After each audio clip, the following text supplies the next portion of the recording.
I believe that this nation should commit itself to achieving the goal, before this decade is out, of landing a man on the moon and returning him safely to the earth.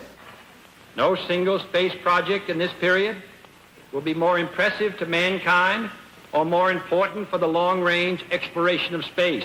All engine running. Liftoff. We have a liftoff. 42 minutes past the hour. Liftoff on Apollo 11.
The spectacular launch of Apollo 11 in 1969 seemed a noble expression of the full potential of rational human scientific reasoning. The apparent success of that first manned lunar flight also established a profound measure of public pride and confidence in the stalwart dedication and integrity of the men and women employed by America's first civilian space agency, the National Aeronautics and Space Administration, NASA. In 1969, no human endeavor could have appeared more far removed from primitive superstitions and ancient occult mysticism than our National Space Agency, an agency whose rocketry success was solidly grounded in precise mathematical logic and practical technological rationality. And yet, while a decade of NASA's spaceflight wizardry enthralled a nation of television viewers almost nightly, the truth of NASA's deeply dark, occult origins was discreetly hidden from public awareness. Origins linked, perhaps, to the most wicked of occult practitioners in modern history, none other than self-proclaimed Satanist Aleister Crowley himself. This uncanny convergence of science and mysticism was facilitated by the rocket pioneer genius and founder of Caltech's Jet Propulsion Laboratory, John Whiteside Parsons. In the years just prior to the Second World War, Jack Parsons and a handful of his Caltech buddies were working to perfect solid-fuel rocket propulsion. Parsons' rocket project limped along on a shoestring budget, until his efforts drew serious attention from the Defense Department. Thanks to the war, his research expanded into a major rocket design enterprise that would become known as the Jet Propulsion Laboratory in Pasadena, California, JPL, which in turn would develop a vital association with more advanced space rocket design proposed by the National Aeronautics and Space Administration. But Jack Parsons was possessed with extraordinary ideas that sought far loftier heights than mere space rocket designs. Parsons was fascinated by the occult, and in 1941 he was to join the Pasadena chapter of Ordo Templi Orientis, Aleister Crowley's secret society. Not long after, Parsons took over the Agape Lodge himself. Observing Parsons' natural aptitude for ritual sex magic, called Thelema, the membership saw him as a potential successor to the great beast Aleister Crowley himself, whom Parsons addressed as Most Beloved Father.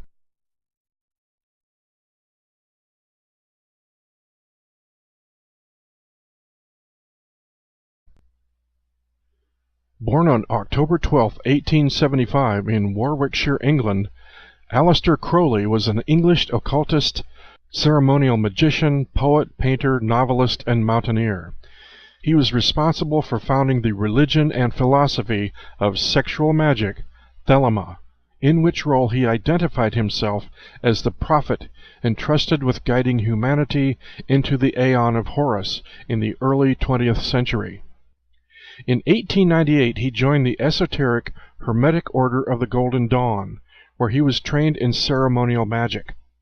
Like many of that era, Crowley was something of a crusading militant intellectual, determined to break down the conventions of accepted social morality.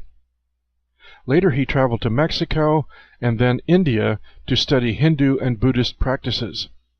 In 1904 he married Rose Edith Kelly, and they honeymooned in Cairo, Egypt. In the Great Pyramid, Crowley conducted an occult ritual intending to access supernatural powers. The black magic ritual held in the Great Pyramid marked an unexpected turning point in Crowley's life. The following day he recounted, "Rose got into a strange state of mind. I had never seen anything like it before. She kept on repeating, dreamily yet intensely, 'They are waiting for you. They are waiting for you.'"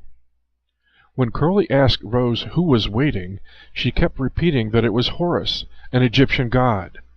Rose knew nothing of magic and even less of Egyptology, making it highly unlikely that she was receiving a message from the gods. But to test what Rose was saying, he took her to the Cairo Museum. And although Rose had never visited the museum before, she rushed through the rooms filled with ancient artifacts, until suddenly she stopped dead before case number 666. "There he is," she insisted. Within the case was the image of the god she claimed to have seen in her vision, the god Horus. Over the next 3 days, at precisely the same time, an unearthly voice dictated to Crowley the Book of the Law, the book that would become the Bible of his new religion.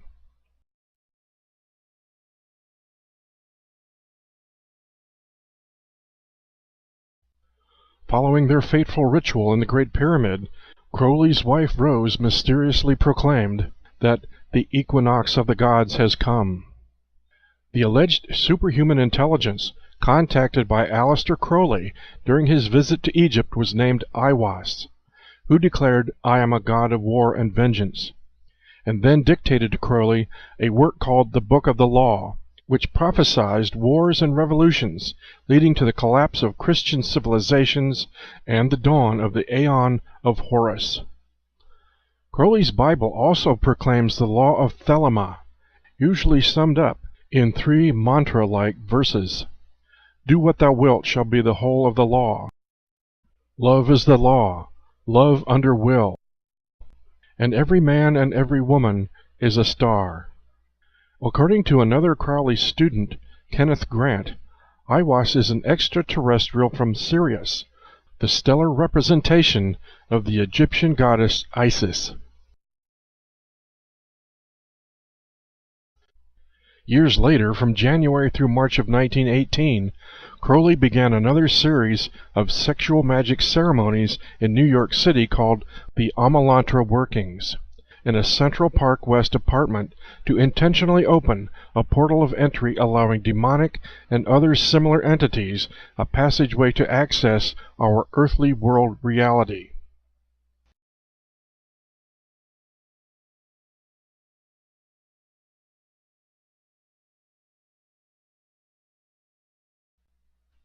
Crowley was convinced that seeking contact with supernatural beings offered the only salvation to the human race.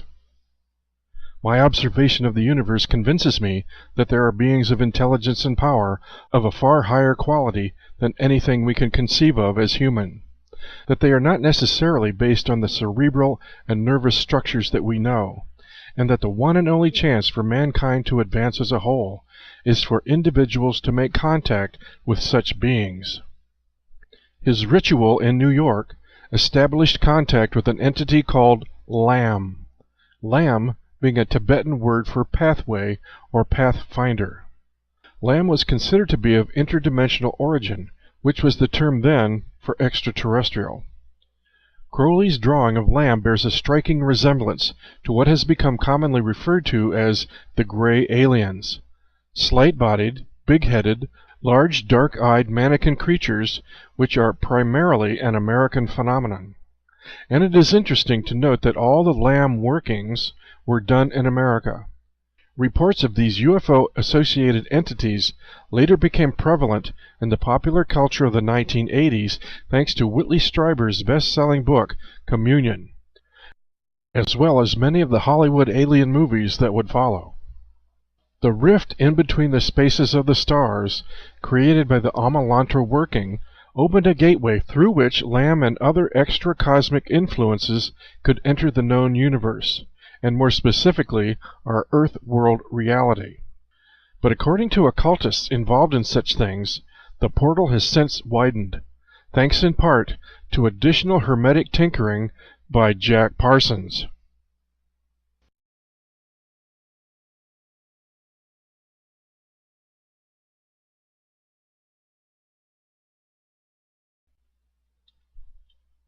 By 1945, Jack Parsons was high priest of Crowley's Agape Lodge in Pasadena, where he was joined by L. Ron Hubbard, later founder of Scientology. Impressed by Hubbard's exuberance and energy, Jack wrote in a letter to Crowley, "I deduce that he was in direct touch with some higher intelligence. He is the most thelemic person I have ever met, and is in complete accord with our principles." He was soon initiated into the secrets of the Ordo Templi Orientis, and made Parsons' magical partner. Together, Parsons and Hubbard hatched a sordid sex magic scheme called Babylon Working to bring forth the Antichrist and Apocalypse. Babylon meaning Gateway of the Gods. But even Crowley expressed his misgivings about this project, stating in a letter, "Apparently Parsons and Hubbard, or somebody, is producing a moonchild. I get fairly frantic when I contemplate the idiocy of these louts." A moonchild is a human vehicle for a demon seed, not unlike Rosemary's Baby. From the diaries of the participants, it was also clear that they were not as adept as Crowley in the closings of portals. What their amateur efforts may have accomplished was the drastic enlargement and ripping of an existing magical portal, and the subsequent non-closure of it. Perhaps the rip they created was not possible to close.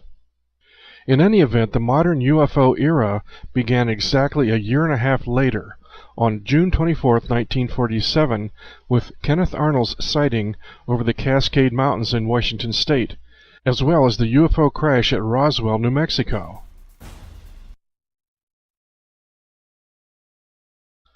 Successful or not, this ambitious scheme collapsed on itself when Hubbard skipped town with Parsons' wife Betty and allegedly $50,000.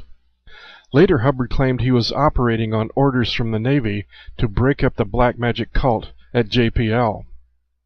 But despite their lofty hermetic ambitions, the lives of Crowley, Parsons, and Hubbard all came to tragic ends. Aleister Crowley died a destitute heroin addict in 1947. In June of 1952, Jack Parsons was killed in what was claimed to be an accidental explosion in his home laboratory. The FBI quickly moved in and mysteriously seized all his records and notes, which remain classified to this day. And L. Ron Hubbard died of a stroke in 1986.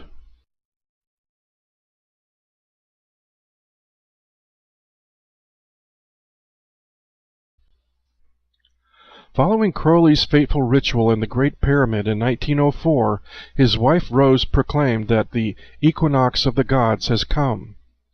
According to the Book of the Law that he transcribed, the rulership of three gods has held a determining force on the fate of the world throughout human history. First was the Aeon of Isis, whose reign was matriarchal and nurturing. Next was the Aeon of Osiris, her consort, whose influence was patriarchal, destructive, and full of turmoil. The Aeon of Horus, child of Isis and Osiris, was ushered in by Crowley, and is the age we live in today. Horus, as ruler, is but a child, and throughout this age we will witness the child maturing, and thus the stability of the world solidifying gradually into more harmonious new ways of thought.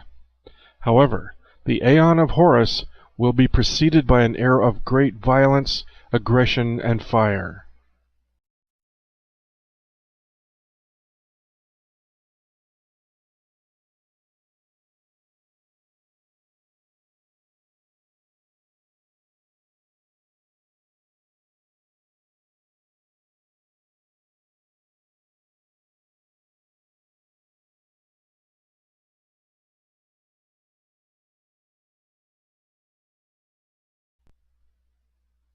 Shall we simply dismiss Crowley and Parsons as an eccentric pair of lecherous crackpots? Or have higher initiates within secret society operations recognized that certain profound revelations might be gleaned from their magical workings? Revelations so profound as to be secretly incorporated into specific space exploration projects. Is it possible that Crowley did in fact make contact with extraterrestrial beings? And was he alone in his efforts? In 1919, just 1 year after Crowley's Amalanthra workings in New York City, members of an occult group in Germany called the Vril Society claimed to have established telepathic contact through trance medium Maria Orsic with beings from the Aldebaran star system in the constellation of Taurus. These aliens were said to have actually gifted the Vril Society with flying saucer technology. Even famed German rocket engineer Hermann Oberth himself admitted the success of German technological advances during the war was thanks in part to the people of other worlds. And later, following World War II, there evolved a curious convergence of American and Nazi technologies within NASA's space rocket development programs. Was merely building more superior rockets than the Russians the driving motivation for such an odd alliance? Or was it something deeper, darker, and far more occult? And more than that, just what explains the driving motivation behind the relentless perpetuation of secret societies all throughout human history?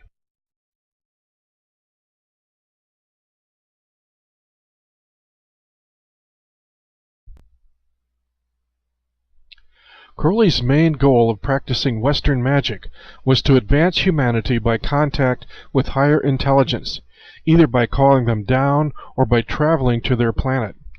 Crowley believed contact with these higher intelligences was attainable by becoming one with them, that is, by metamorphing into man-gods or supermen. This goal was attainable through the ancient systems of Hebrew and Babylonian Kabbalah and other forms of metaphysical science.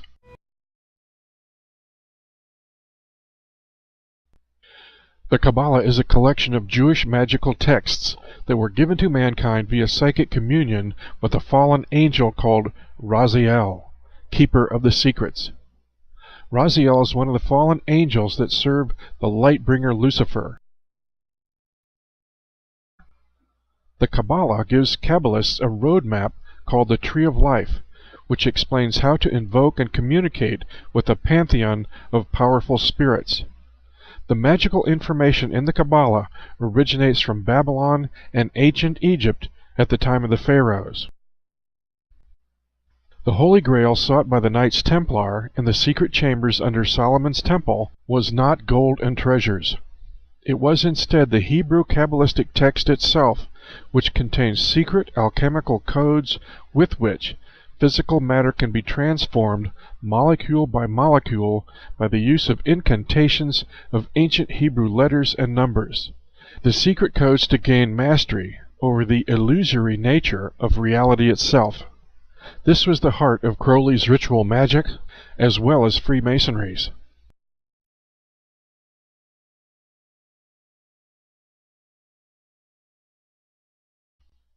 But the quest for attaining the gods was not limited to Hebrew Kabbalah. A powerful impulse to access its supernatural roots appeared in Germany after the turn of the 20th century. Disaffected with the gross materialism of rampant industrialization, the German people sought new doctrines that would restore lost links to their true cultural heritage. In 1881, Madame Helena Blavatsky claimed to have traveled to Tibet and there to have been initiated into the secrets of spiritual masters she called the hidden elect. In the doctrines of occultists, the hidden elect, or the Great White Brotherhood, are believed to be humans who by initiation and self-denial have risen to become adepts. They have gained powers and knowledge beyond those of ordinary mortals. Unlike Aleister Crowley, Madame Blavatsky did not claim to be an adept in her own right, but she did claim constant telepathic communication with her hidden masters. They had revealed to her, their chosen one, the occult history of the human race, within which contained the conception of the blonde, blue-eyed Aryan race as being the master race. Austrian clairvoyant Guido von List believed that in the Germans, more than any other people, runs the blood of the mythical race called by Madame Blavatsky the Aryans. List saw the outbreak of World War I as proof that the modern world with its materialism and its democracy was destroying itself. But out of war and destruction would come the victory of the German cause and the beginning of an Aryan millennium. List revived the prayer of the 16th century philosopher and heretic Giordano Bruno. Old Jove, let the Germans realize their own strength, and they shall not be men, but gods. Like Aleister Crowley and Madame Blavatsky, List's psychic researches led him to believe in the existence of a hidden elect. His visions of the ancient Germanic tribes had revealed to him an elite class of priest rulers called the Armenenschaft. The role of the Armenenschaft was to preserve the occult knowledge of the Germans' Aryan ancestors. List claimed that the imposition of Christianity on the Teutonic tribes and the persecution of the followers of the old religion forced the Armenenschaft to continue its traditions in secret. Their law had lived on in the rituals and symbols of a network of secret societies. The store of occult knowledge had been preserved down the centuries by Freemasons, Rosicrucians, and chivalrous orders of the Knights Templar. With the rise of National Socialism in Germany, Hitler's deputy Heinrich Himmler formed a new occult order of Teutonic Knights out of the Armenenschaft, which became the Nazi SS, a powerful secret society that would eventually claim German rocket design genius Werner von Braun as one of its members. After World War II, thanks to Operation Paperclip, von Braun and virtually his entire Nazi V-2 rocket design staff were repatriated into America's space rocket program, where they would continue to pursue their own secret space exploration ambitions.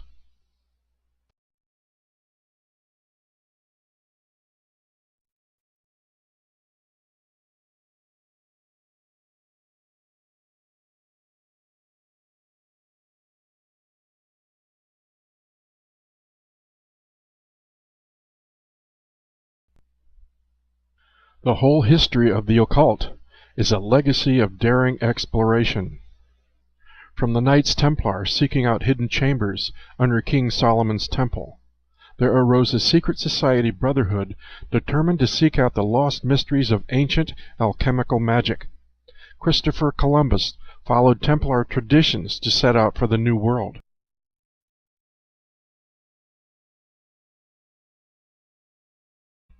Even the colonies fighting for existence in early America were a Freemasonic enterprise. As well, the daring explorations of Freemasons Lewis and Clark opened North America for pioneer settlement. More recently, daring 33-degree Freemason Admiral Richard E. Byrd and his pilot Bernd Balken in 1928 dropped Masonic flags on both the North and South Poles. Balken even added his shrine Fez. In the Antarctic expedition of 1933, 60 of its 82 members were Freemasons, and on February 5, 1935, Byrd established the first Masonic Antarctic Lodge, number 777 of the New Zealand Constitution. Rare mention is given to the fact that in late 1938, just before World War II, Admiral Richard E. Byrd visited Hamburg, Germany, and was invited to participate in the pending Nazi Neuschwabenland Antarctic expedition. Despite his great expertise with polar exploration, Byrd declined the German invitation. However, in 1947, a United States Navy task force under his command was dispatched to the Antarctic for the alleged purpose of mapping the pole. Was this subtle evidence of a competition between German and American secret societies to rediscover Atlantis under the South Polar ice? In 1969, assuming the Apollo 11 astronauts actually landed on the Moon, while Neil Armstrong hopped about on his moonwalk, 32nd degree Freemason astronaut Buzz Aldrin was performing a solemn Masonic ritual to honor Isis inside the lunar module. His Masonic flag, which accompanied him to the Moon and back, is now an honored relic on display at the Scottish Rite Freemason Temple in Washington, D.C.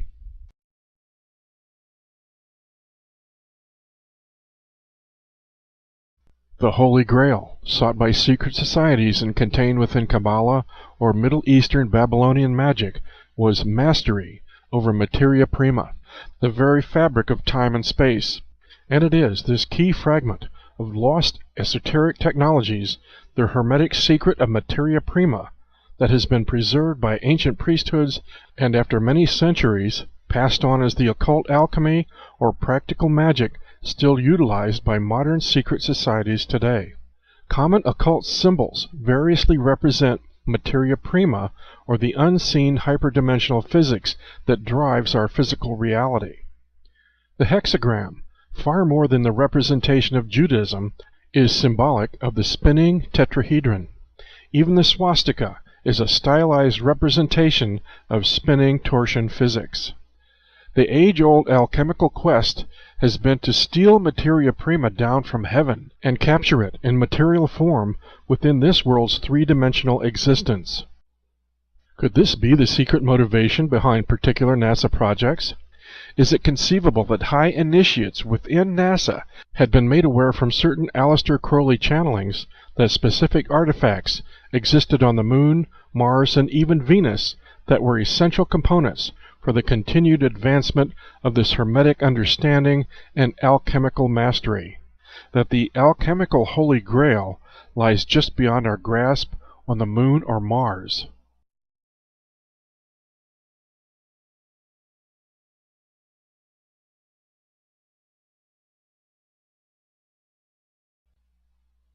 Just prior to World War II, when Jack Parsons was experimenting with rocket engines in Pasadena's Arroyo Seco, on the other side of the country, 33rd degree Freemason and head of the National Science Foundation, Dr. Vannevar Bush, was working with noted Harvard astronomer Dr. Donald Menzel to develop the differential analyzer, an analog computer capable of predicting centuries ahead the future positions of stars and planets from any point in the solar system, an indispensable tool that would eventually allow NASA to accurately predict planetary configurations related to flight mission specifics, not to mention arcane astrological configurations.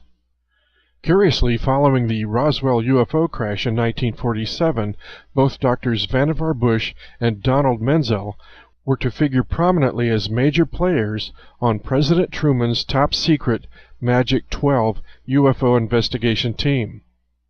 By 1958, the distinctly civilian National Aeronautics and Space Administration, NASA, was born with ambitious plans for both manned and unmanned space exploration missions.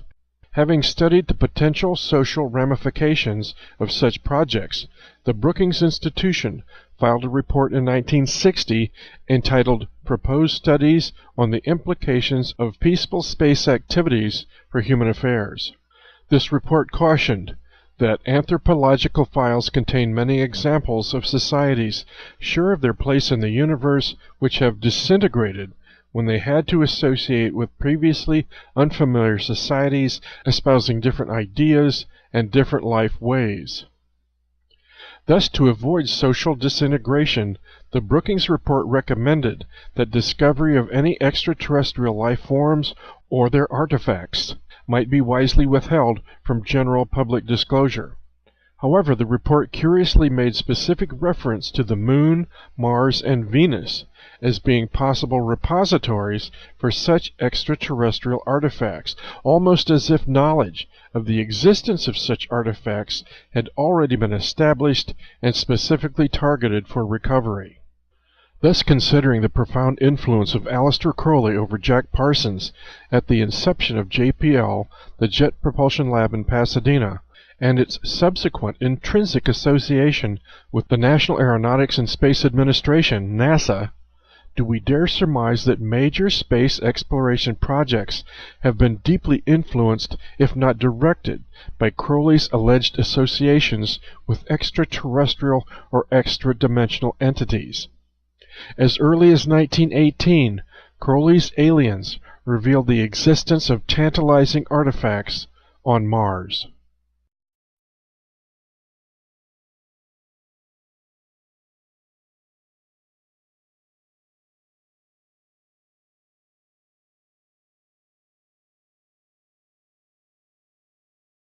Now, Crowley, in the latter part of the last century and the beginning of this, the 20th, claimed to have had many such indescribable contacts, but two were of the greatest importance in apparently redirecting his entire life and thus changing the face of modern magic for all who followed. And as astonishing as it may seem, it may be that almost a century ago, Crowley was given a revelation about things that are coming to pass, even as we speak here tonight. The first contact that Crowley relates was in April of 1904 in Cairo. Cairo, by the way, is Seleucid Arabic for Mars. Crowley tells us that he encountered an entity who he considered to be his, quote, holy guardian angel. This entity identified himself as Aiwas and proceeded to dictate to Crowley the so-called Book of the Law, or what would eventually become, to some, the canon of 20th century magical practice. By the time of Hitler's rise, most of pre-World War II European occult traditions were dominated by the magical system that Crowley painstakingly created. And Hitler himself was envious of Crowley's infamy as the most evil man in the world, as well as his magical prowess. Hitler said this in several volumes, including one called Hitler Speaks. Crowley claims that his second otherworldly encounter, which resulted in an even more profound influence on his work in magic, occurred at Montauk, Long Island in New York in 1918. This entity introduced himself as Lamb, which Crowley was quick to point out meant pathmaker, pathfinder, in the Tibetan language. It is from this word that Lam-as of Tibet are so called. The lamb was also the ancient symbol for Ares, Mars, as well as the resurrected god, Tammuz, Osiris, Christ, etc. Rising from the ashes, Crowley drew an effigy of Lamb, which eerily represents the popular modern image of an alien some half a century later. Lamb told Crowley a story about Mars, concerning a lotus flower, the three-petaled Pathfinder lander, perchance, symbolic of hyperdimensional physics, looking at a mountain peak which had sharp edges where something sits and shines like the sun on water. He said it was a seed waiting to be born. This story is also related in the earlier Book of the Law as dictated by Aiwas, where it is written that, quote, there will be a reward of Ra or Kuit, an aspect of Horus, the babe in the egg, waiting to be reborn, whose number is 97. Lamb then goes on to state, thou art to go this way, and speaks of a lightning flash of enlightenment, which in occult tradition is symbolic of Mars, the god of war and fire. The power behind these occult systems of philosophy on which the various mystery schools have historically been based lies in the beliefs of their practitioners that they embody universal laws of nature, reflecting fundamental properties embedded in everything visible to human beings, including man himself. No one person, people, or race can thus lay just claim to own such laws, although many throughout history, such as Hitler, have made the attempt. Two exquisite but radically different examples of the encoding of such natural systems here on earth are demonstrated by the Hebrew alphabet and by none other than the Great Pyramid of Giza, Egypt. So let me do this.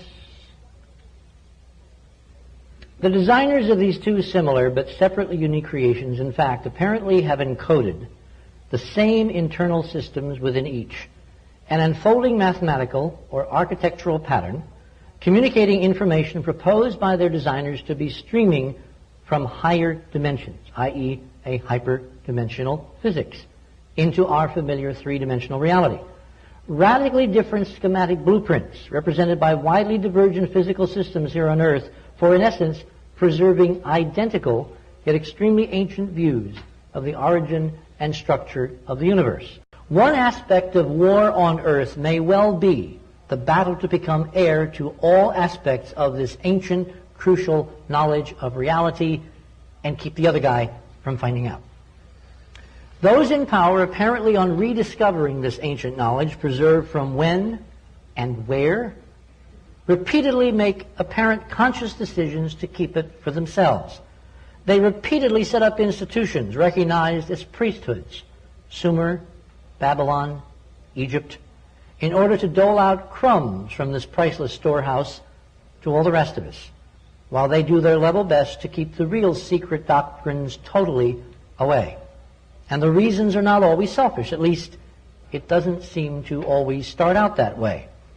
Usually it comes about because one of those with this special information cannot always freely share what one knows because of the real threat of being persecuted during one of those myriad inquisitions that roll over the planet from time to time to time.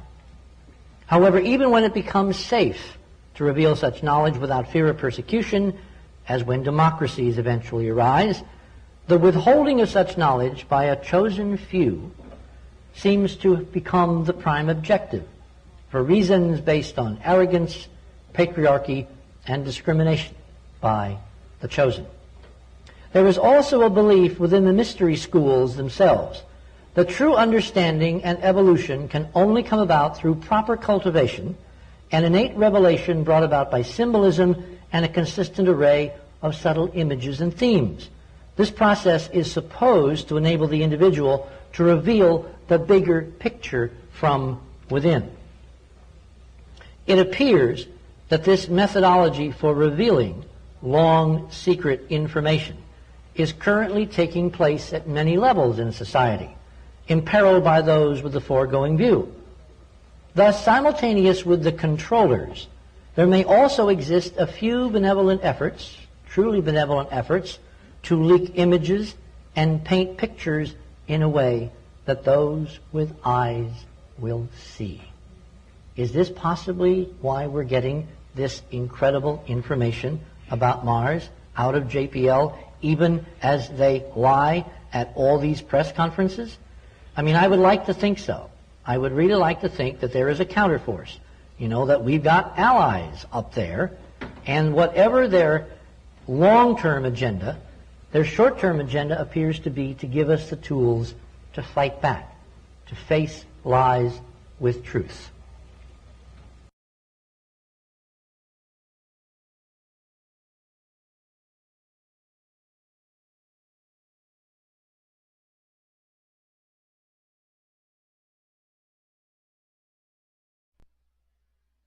President John F. Kennedy was not a Freemason, and after only 4 months in office, he openly spoke out against secret societies.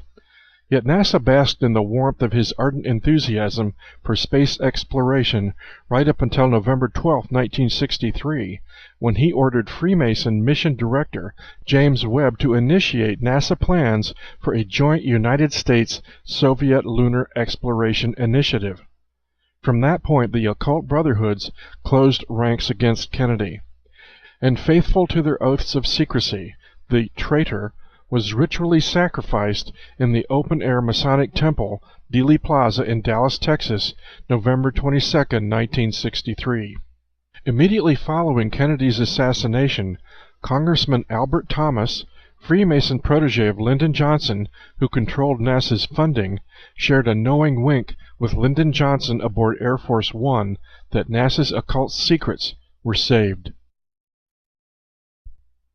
Since its inception, NASA had become the occult empire of not only the Masons but of Hitler's SS and Crowley's magicians.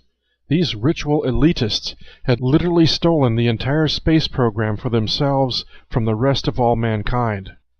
They had apparently been discreetly incubating for many years, even before NASA, with Brookings Institution insiders to foment political excuses to keep key NASA discoveries carefully hidden from the general public. The space agency appears to have been nothing less than a massive technological effort to validate their hermetic visions of literally accessing the home of Osiris on the surface of the moon and beyond, to which they and they alone deserved sole access. Space is destined to remain the exclusive possession of only those with the proper bloodlines and perspectives. All three of these secret societies retain at their core a deep obsession with the gods and magic of ancient Egypt.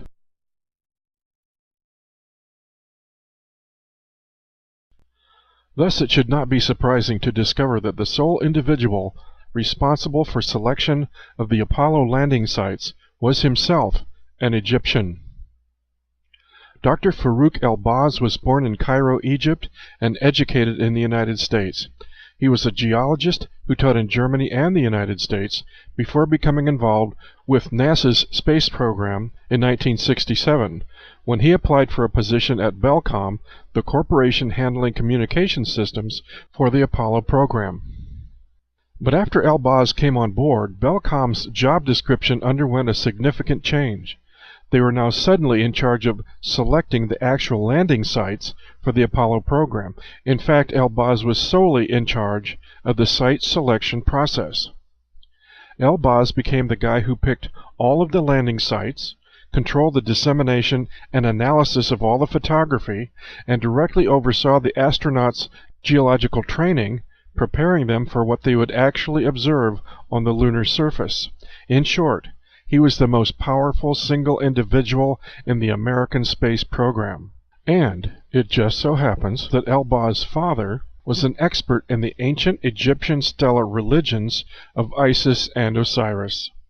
So basically you have the son of an expert on the Osiris cults picking the landing sites where all the occult stellar alignments take place.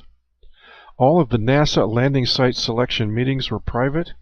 All of their meetings were classified, and none of their paperwork has been declassified.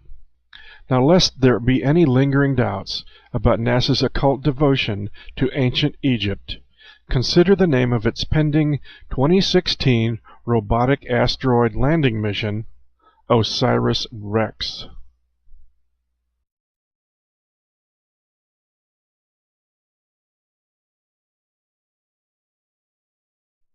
When I was talking with the gentleman from Belcom, and we were discussing the lie, everything he was telling me was different from what we were being told was the truth. And at one point I asked him, I said, man, you guys, you lied about a lot, didn't you? And instantly he said, no, we didn't lie about certain things. We lied about everything. None of it was true.